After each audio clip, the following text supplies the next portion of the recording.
Ote.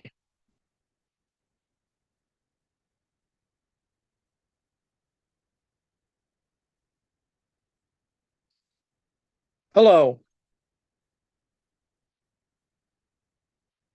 30 October. Dussel on Marx's economic manuscripts of 1861 to 63, chapter 4.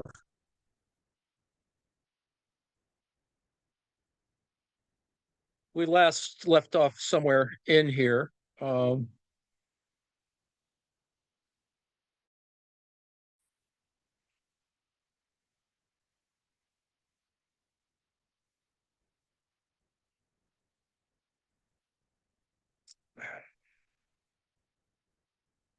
The so-called theories of surplus value.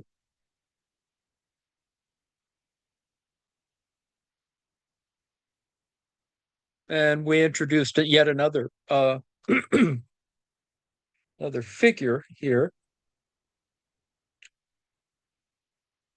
Categorical mediations between surplus value and profit.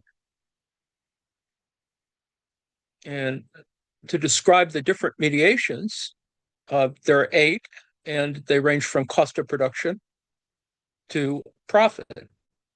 And needless to say, the price of the commodity comes from competition, whereas from production, the value of the product, as opposed to the value of the commodity, comes from market value, which hopefully that seems somewhat logical,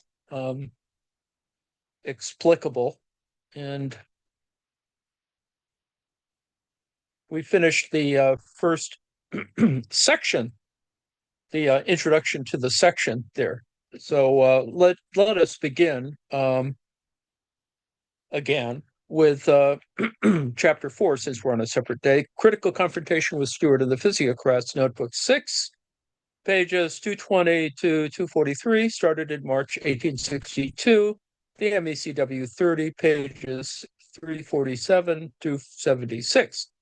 Marx, quote, "But it does not appear in this form of the physiocrats because they've not yet reduced value in general to its simple substance, the quantity of labor or labor time. Their method of exposition is, of course, necessarily governed by their general view of the nature of value, which to them is not a definite social mode of existence of human activity, but consists of material things. That is, land, nature, and the various modifications of these material things. In this short chapter, yes, it is a short chapter, we wish to have especially an explicit epistemological attention in order to describe the method used by Marx in his confrontations with capitalist economists. In subsequent chapters, we shall not be able to undertake the subject in detail. Hence, we must clarify here this specific level of Marx's discourse. The case of Stewart. Deep down, J. Stewart has a mercantilist conception. Quote, "Before the physiocrats, surplus value, that is, profit in the form of profit, was above its value." Close quote. Marx started to pay attention to the categories used by Stewart and discovered the fundamental structure of his paradigm.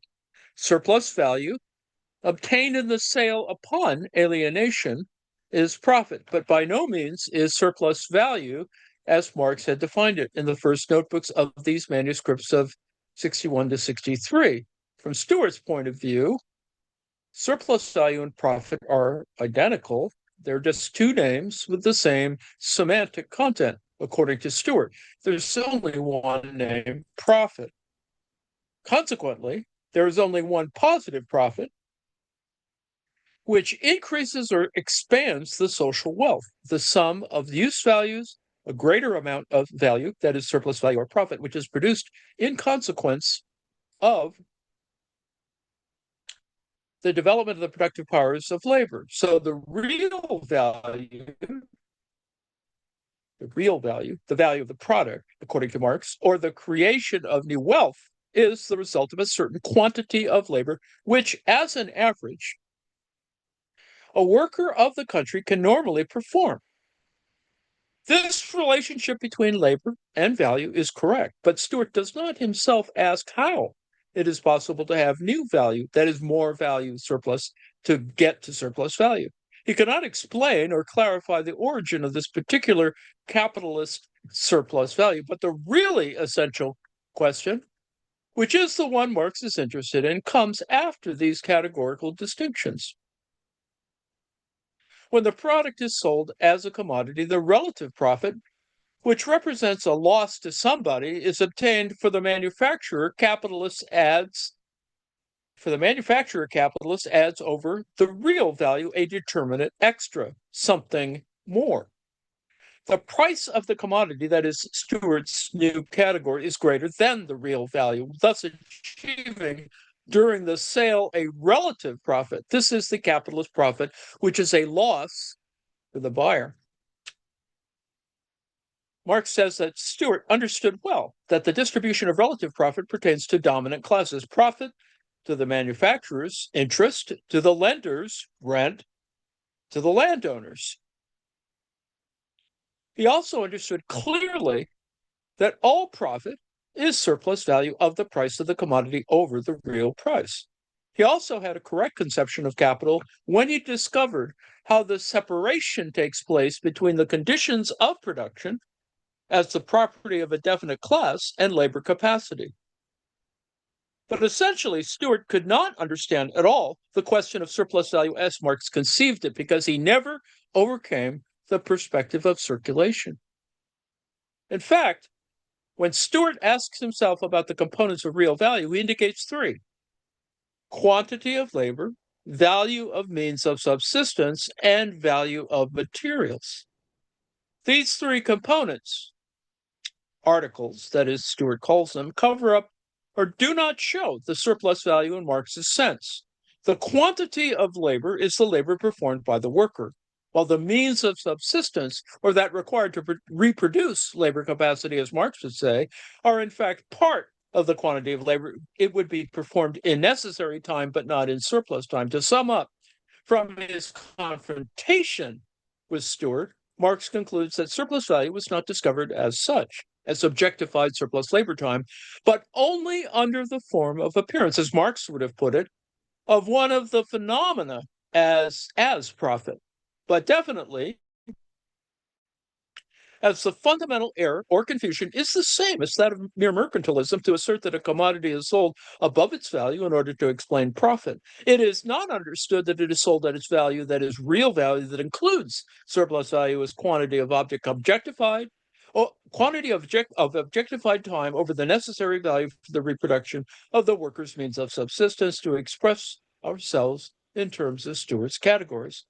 One must ask what kind of interpretive, that is, hermeneutical task, Marx performed. Marx considered the names and categories within Stuart's mercantilist paradigm and confronted the latter with his own names, categories, and paradigm. As a result, there came out positive and recoverable aspects of Stuart, while others were rejected as a result of confusing errors. From the perspective in which Stuart placed himself, he is the rational expression of the monetary and mercantile systems.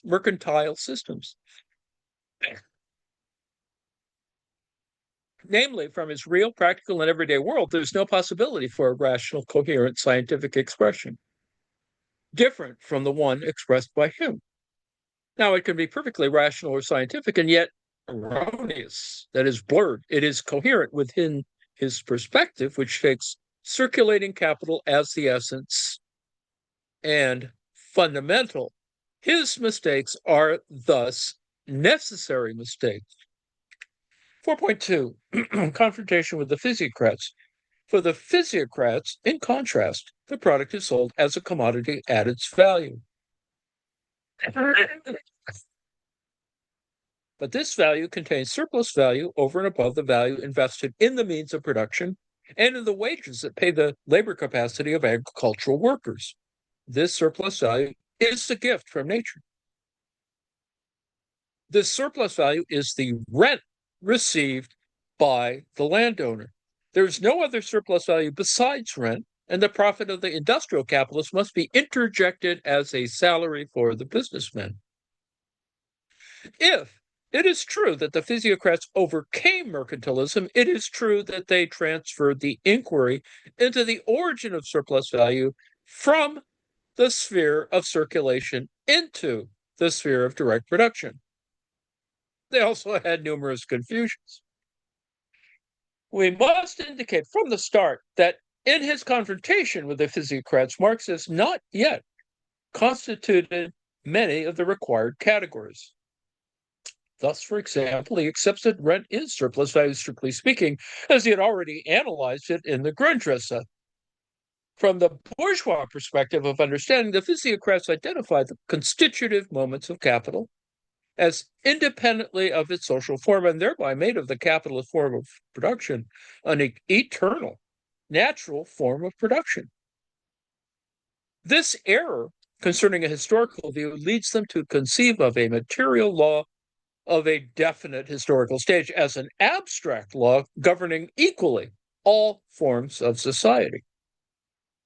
The physiocrats adequately warn that the labor capacity as the worker's commodity faces the conditions of labor constituted in itself as capital, that the value of the labor capacity is equivalent to the labor time required to produce the means of subsistence necessary for the reproduction of labor capacity, although they made a mistake when they construed the required minimum as inalterable for the same labor capacity received for the same labor capacity receives for its reproduction the effect of the historical development of civilization, which is subject to change. But the greater mistake was that they did not understand surplus value formally, but only materially.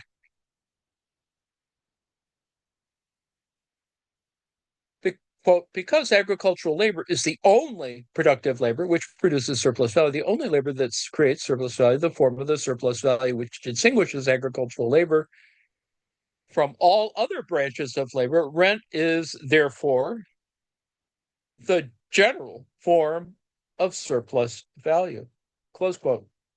Now, the physiocrats take definite concrete labor, that is agricultural labor, as the creator of surplus value or as the substance of value, and not abstract labor with its measure, labor time. So when the social condition of labor in general had been defined, was it possible to construct formally the category of surplus value, objectified social surplus labor? But the physiocrats could not do any of this, resulting in multiple contradictions starting from their own presuppositions. Now, the first contradiction of the physiocrats is that although they give priority to agriculture and landowners, they did not understand that the dissolution of the feudal system prioritizes now industrial capital. And the same landowner appears, in fact, more as a capitalist than as an owner. And as such, surplus value is distributed to him as rent. To summarize, quote, hence the contradictions in this system. It was the first to explain surplus value by the appropriation of the labor or the others, but it did not see, this is a kind of hermeneutical blindness, that value in general is a form of social labor, and that surplus value is surplus labor. On the contrary, it conceived value merely as use value, merely as material substance, as surplus value, as a mere gift of nature, close quote. As one can see, Marx proves, at least proves to himself, the resistance or pertinence of his interpretive categories. That is, his concepts, when confronted, his eventual adversary with clarity, as in Greek rhetoric. But at the same time, regarding the question of surplus value, new subjects arise, which must be clarified.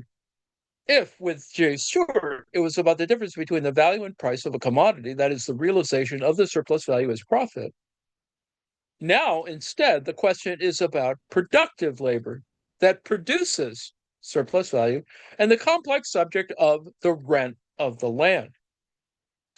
4.3 Subsection 4.3, other minor contradictions. Marx continues assuring the semantic content of the category of surplus value. Quote, thus the physiocrats saw the production of surplus value as the essence of capitalist production. It was this phenomenon that they had to explain.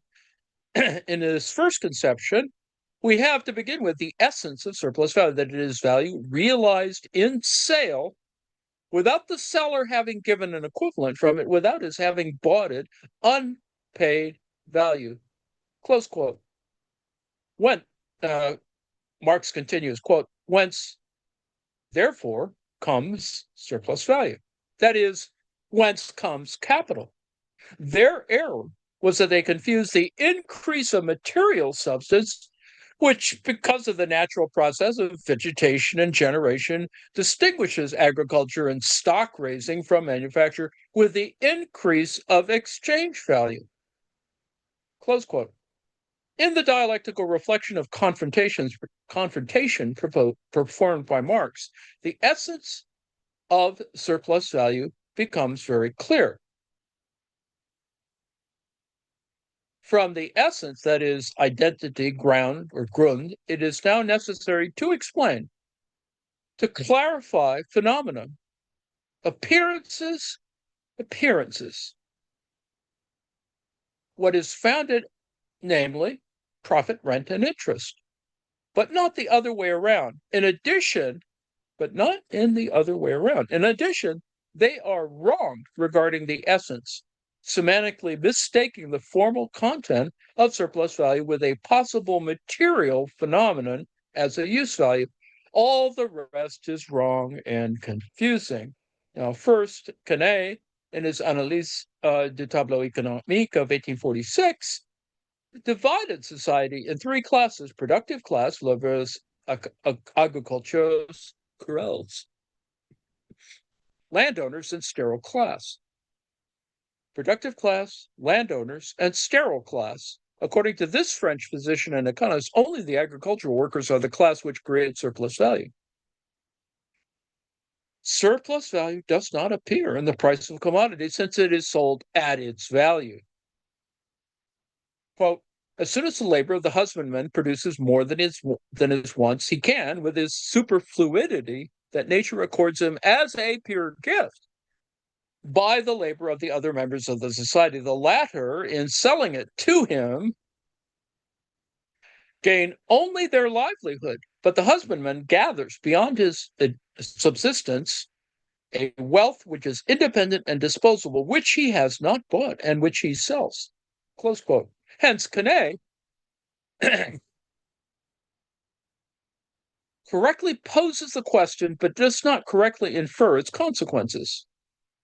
He adequately confronts capital and wage labor in agriculture. He discovers the origins of surplus value, but he does not understand that the gift of nature has as addressee the owner of labor, and not the owner of the soil, the capitalist, as the appropriation without an equivalent of another's labor is not formally discovered by Quenet. He defines the phenomenon, but does not know its fundamental essence. He has explicitly made the description of the appearance, but has not linked it to the essence. He knows that surplus value has not been paid for, but he attributes this gratuity to nature and not to the violent coercion of a social relationship.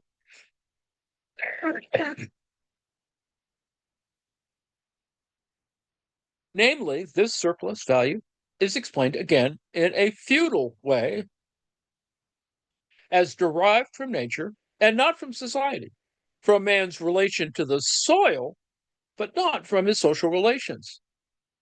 Now, one can understand from the foregoing the ethical sense of Marx's discourse, if by ethical we understand the relationship amongst people, practical relation, person to person, praxis, and not a producer or poetic relation, that is, person to nature. In the same manner, and on R.J. Turgot, in his work, Reflections on the Formation of the Distribution of Wealth, concludes that rent, 1844, concludes that rent is the only surplus value. Accumulation takes place only from rent. And it rightfully belongs to the landowner because he's advanced the objective conditions of labor, that is, tools, raw materials, seeds, etc. Ferdinando Pauletti, in his work, the work of the many gifts of society, 1804, always mistakes value with material substance, and hence industry doesn't create anything. Namely, political economy presupposes and has as its subject matter of inquiry the material, real production, which it appears exclusively in agriculture. This economic materialism was clearly rejected by Marx, although a certain productivism of the real socialism reinstated it. Jerome Blanqui, in his work, The History of Political Economy, 1839, explains that for the physiocrats, the excess of value provided by agriculture was called the net product that landowners appropriated. Germain Garnier, a translator of Adam Smith, shows that in the case of the commodity, one has to apply the mercantilist doctrine. He asserts that products are sold above their value and thus discovers that profit is made by savings, as Smith suggested, is in reality physiocratic. In any case, physiocratism tended to conceive agricultural exploitation in a capitalistic way and as great agriculture with a lot of money, instruments, and large amounts of land, thus meaning the end of feudalism. Marx's ethical intuition makes him discover, according to an exclamation of Mercier de la Rivière in his Natural Order and the Essence of Political Society of 1767, the insight that surplus value, at least in manufacture, has something to do with the manufacturing workers, themselves.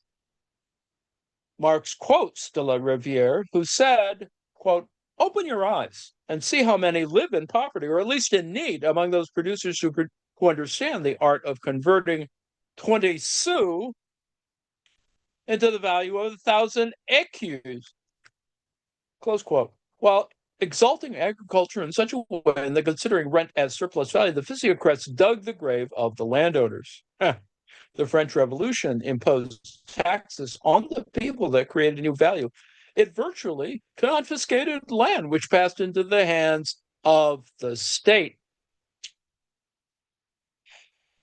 Theodore H. Maltz, in his Political Economy, translated in Paris in 1826, repeats and vulgarizes the positions the physiocrats had already reached.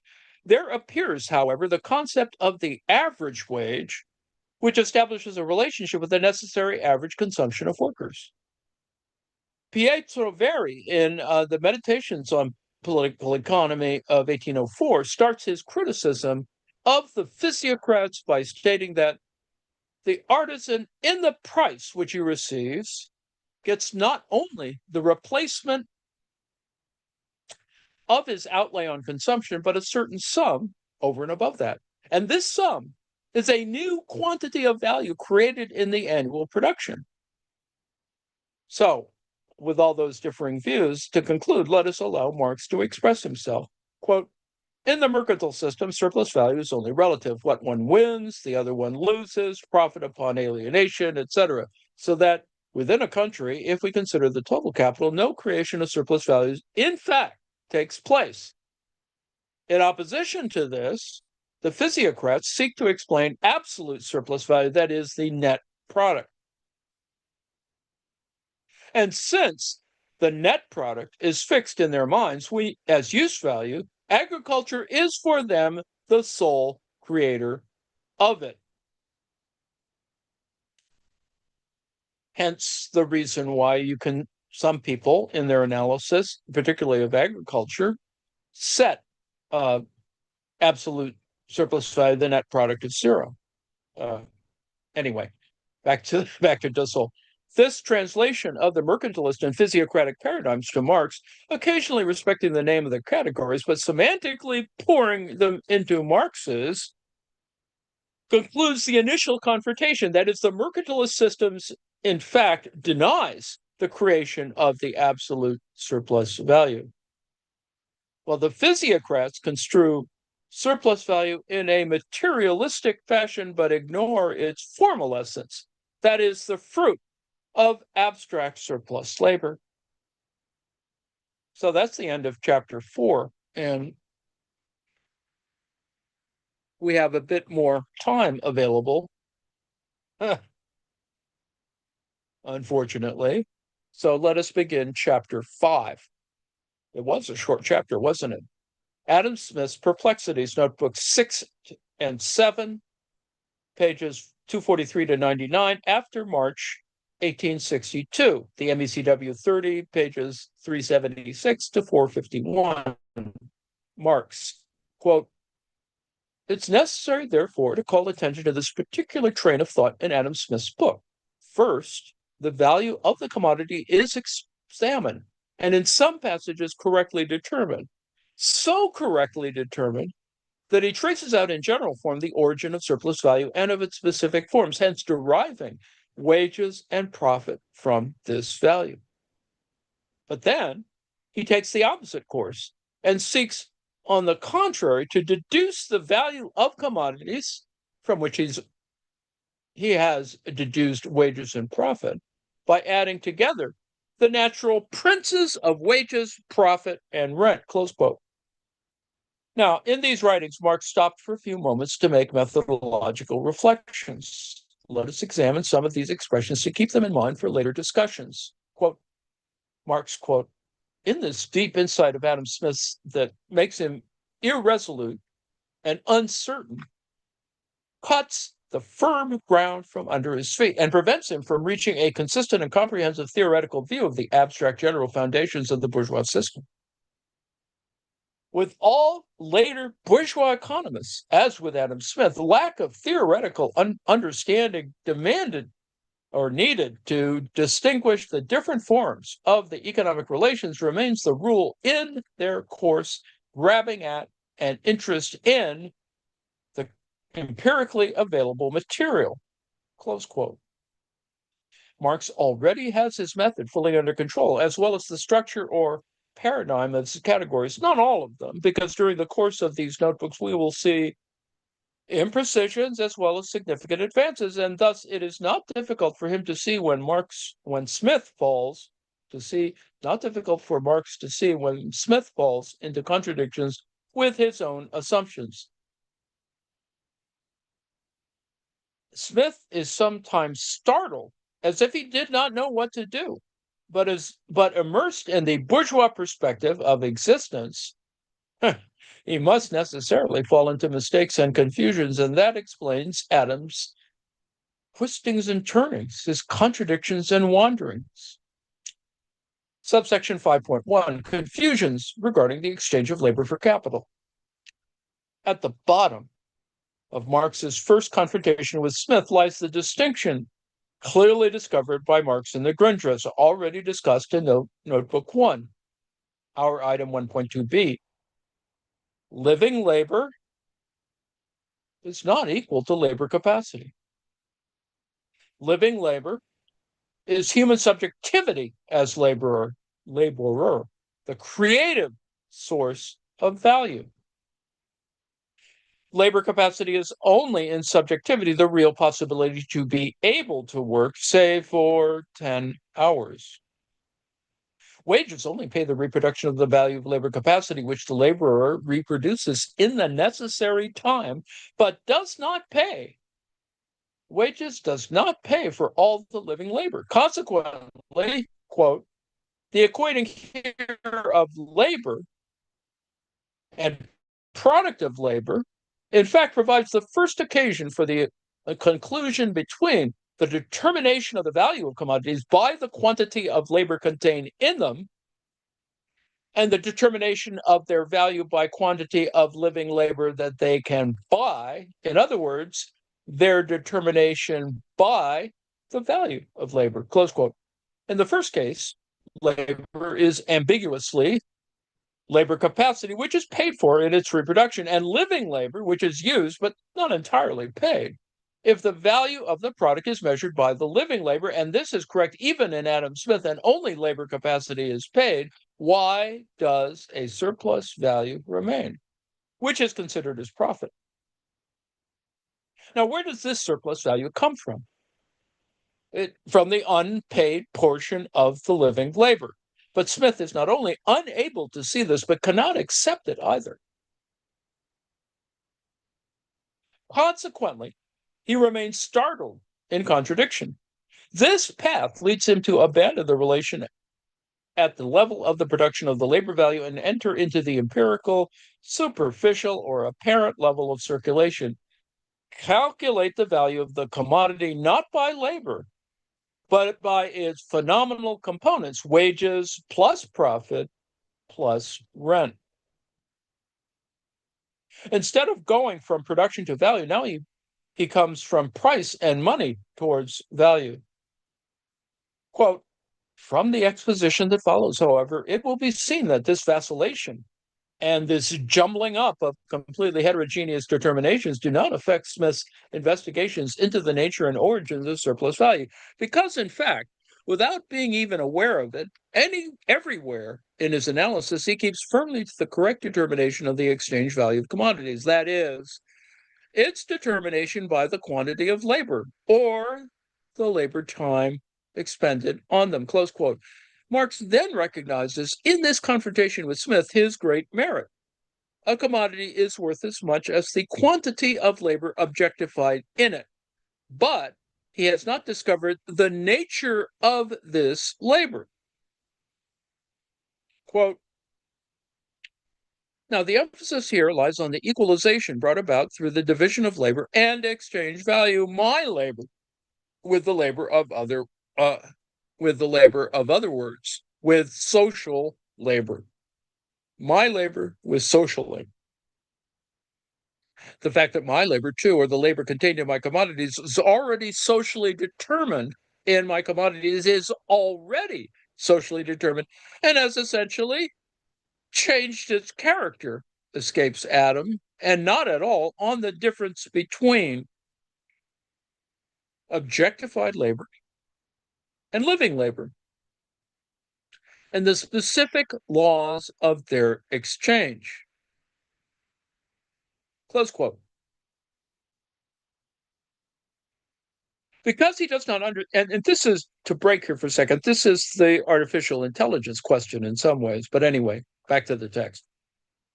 Because he does not understand the social nature of labor, nor the difference between living labor and labor capacity, the first, that is living labor, does not have value and is the measure of all value, while the second, labor capacity, has value and is measured by money, wages, and is thus exchangeable.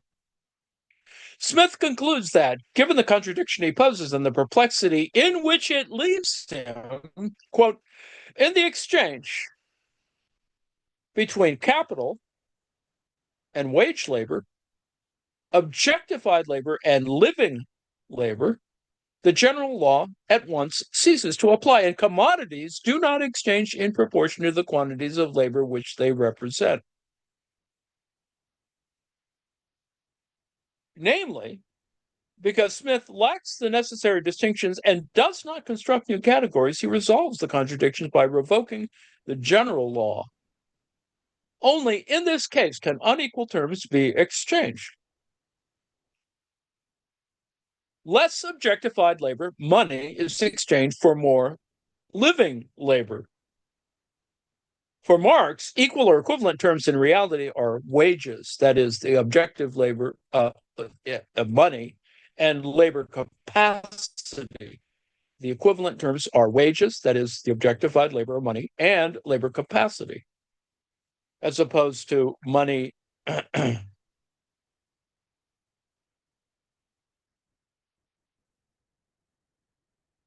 But then it would have been discovered that a portion of living labor had not been paid, but stolen.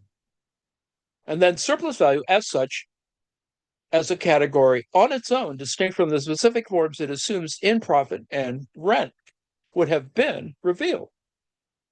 Surplus value would have stopped being a general category, which ambiguously included profit and surplus value, to become the explicit category independent, which expresses surplus value, that is, surplus labor,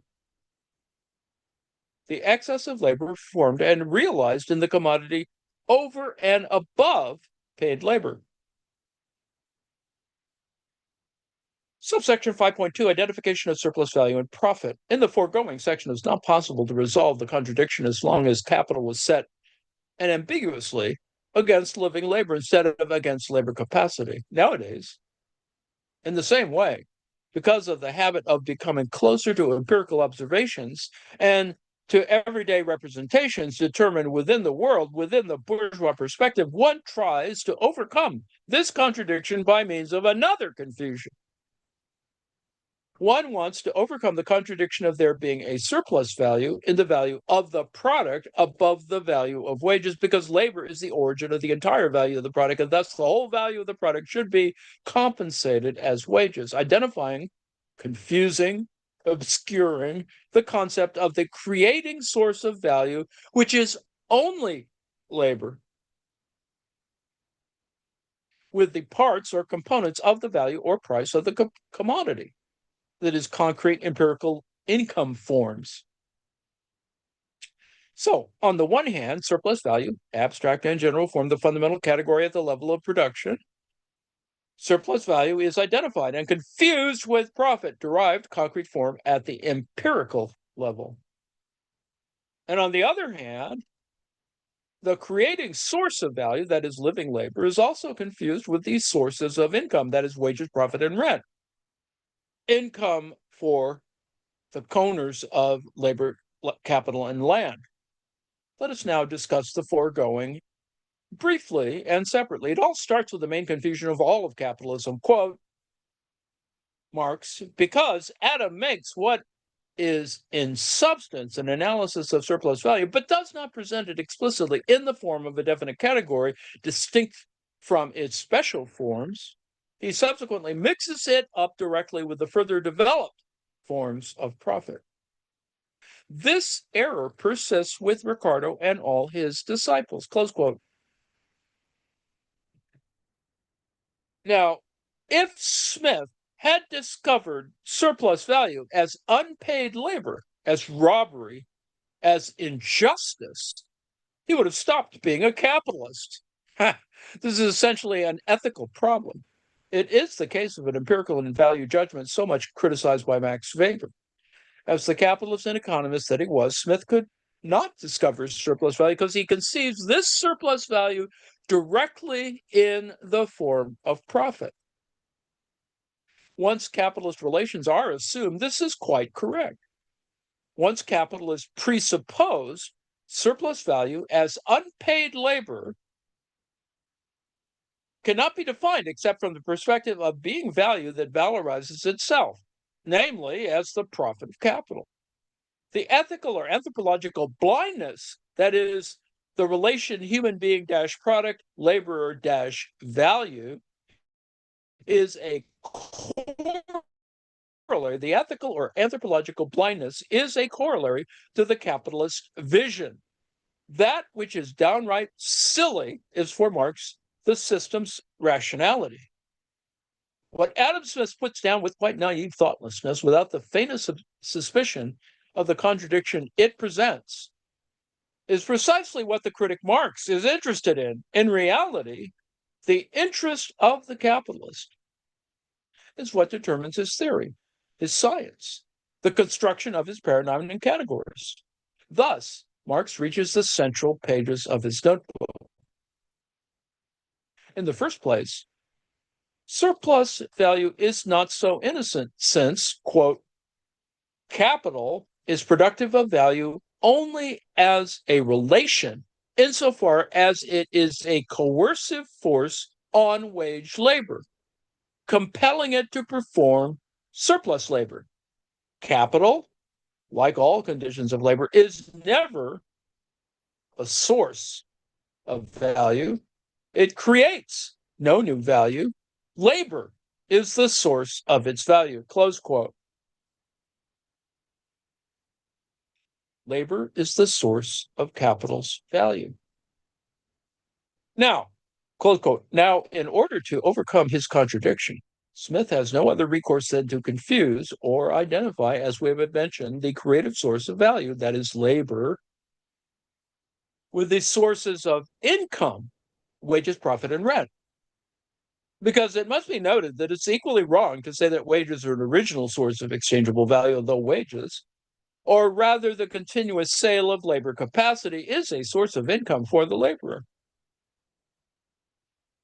To clarify the matter, Marx uses many categories not sufficiently clarified, such as, for example, average price, market price, natural price, cost price of wages, of profit, of rent, of the commodity, value of the commodity, value of the product, value of the profit, etc.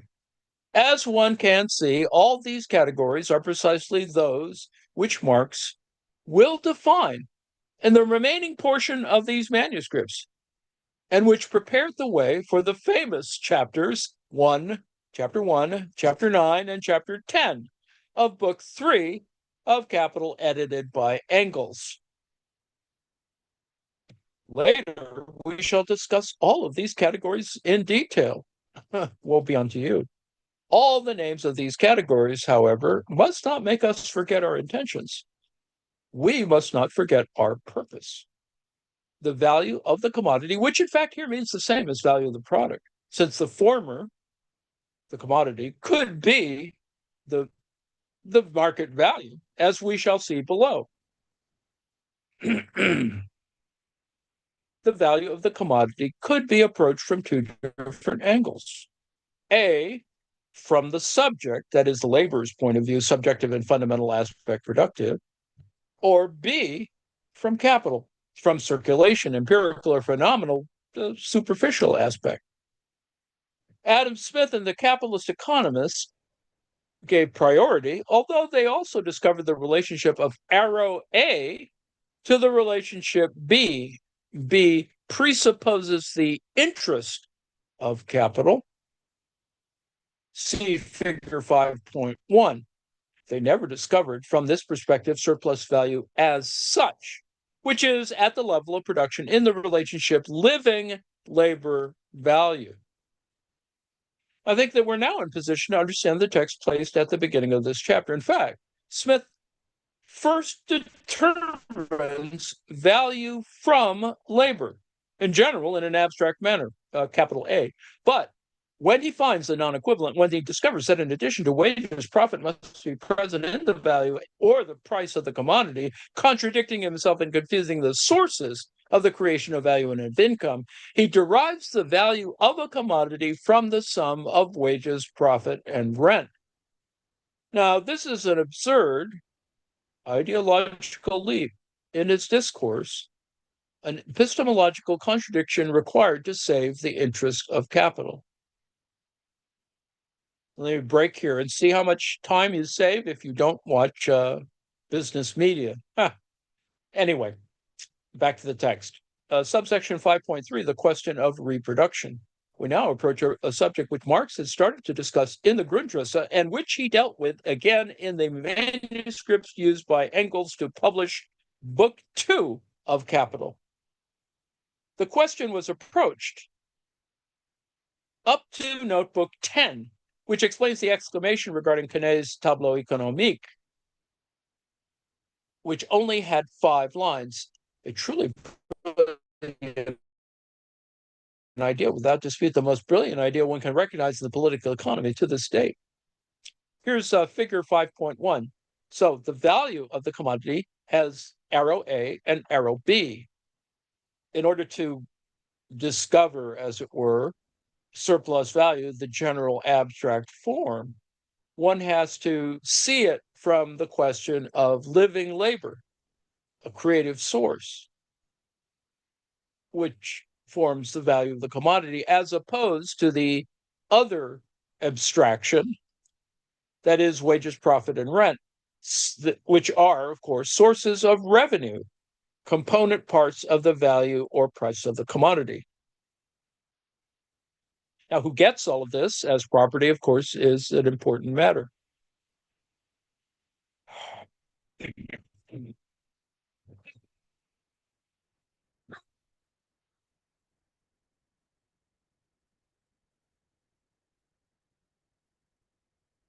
Marx looked for many ways to clarify the question of the reproduction process. His past frequently ended in this highly irksome calculation, footnote 6, or having written down dozens of pages, he had to recognize, quote, some had posed the question in a different way, unquote. As for us, we must explain the essential conclusions of the comings and goings of the investigation of the reproduction process of constant capital, which manifests itself in the value or price of the commodity, as we did with the Grundrisse.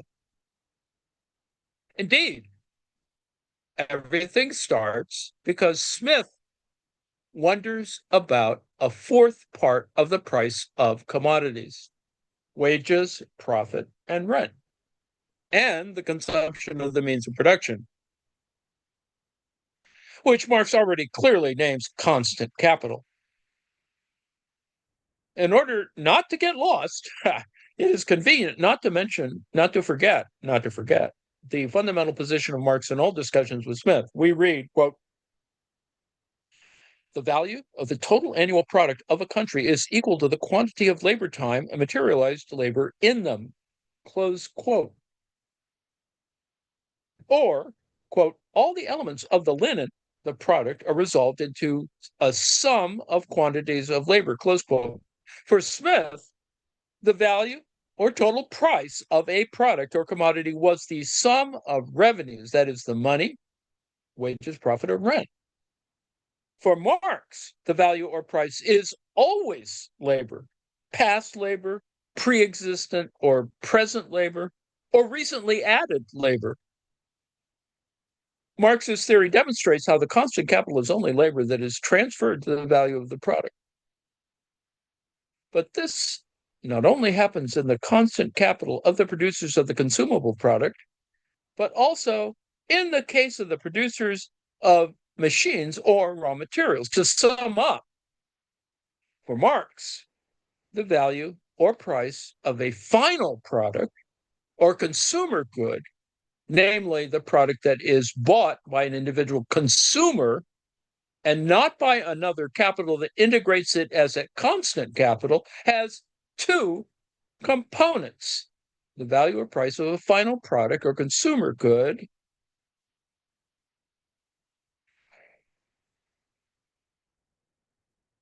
the first component of the value or price of a final product is new labor. That is, the first one is integrated by a use value produced by recently added additional new labor that establishes a relation with variable capital. Recently added additional new labor that establishes a relation with variable capital, and that circulates from production to product. So that's the Department 1 circulation. The second, the more problematic, is constituted by the component parts of value.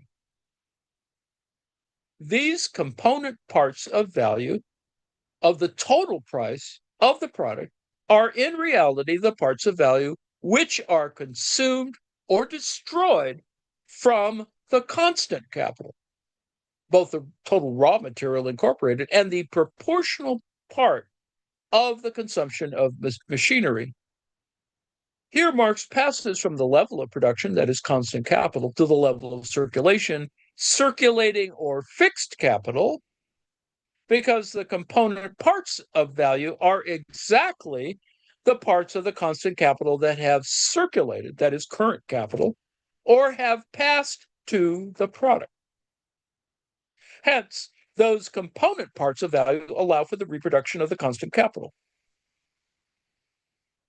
In addition, Marx introduces the different spheres of production in the subject matter of reproduction, which allows him to analyze the fact of exchange among producers of means of production. In reality, they only exchange among them in natura. Who When relating or exchanging with the producers of final or consumer goods realize their newly added labor in the consumable product. In other words, both the producers of means of production and the producers of consumer goods obtain surplus value for their respective products, be it cotton, machine, or linen, to be used. But the producers that produce means of production, that is, cotton or machines, do not yet properly realize their surplus value when exchanging their products among themselves.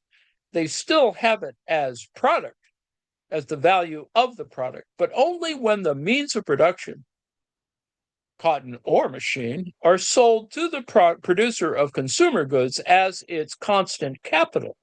The cotton and the machine of the producer of the linen for consumption. And when this producer of fabrics sells his product, that is linen, the component part of value that has circulated in the total price of the final product, namely the cotton and the consumed portion of the machine that passes on the linen, is the income, wages and profit, of the producers of the means of production, effectively realized, see figure 5.2.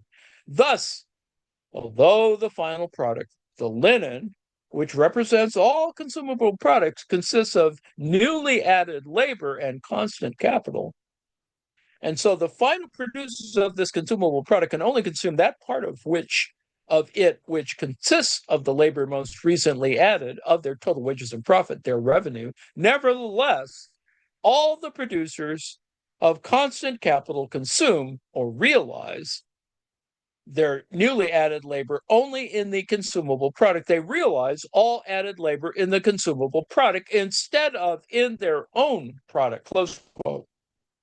That's a long way to get there, but it's there. The component of the capital that remains as constant capital and that does not pass to the product is retained as conditions of production, which anyway includes living labor, because in the end, machines behave as consumable products as well, although in a longer frame. So anyway, let's stop right here and we will continue tomorrow because we have other matters to get to. And I apologize for going over a slight bit. And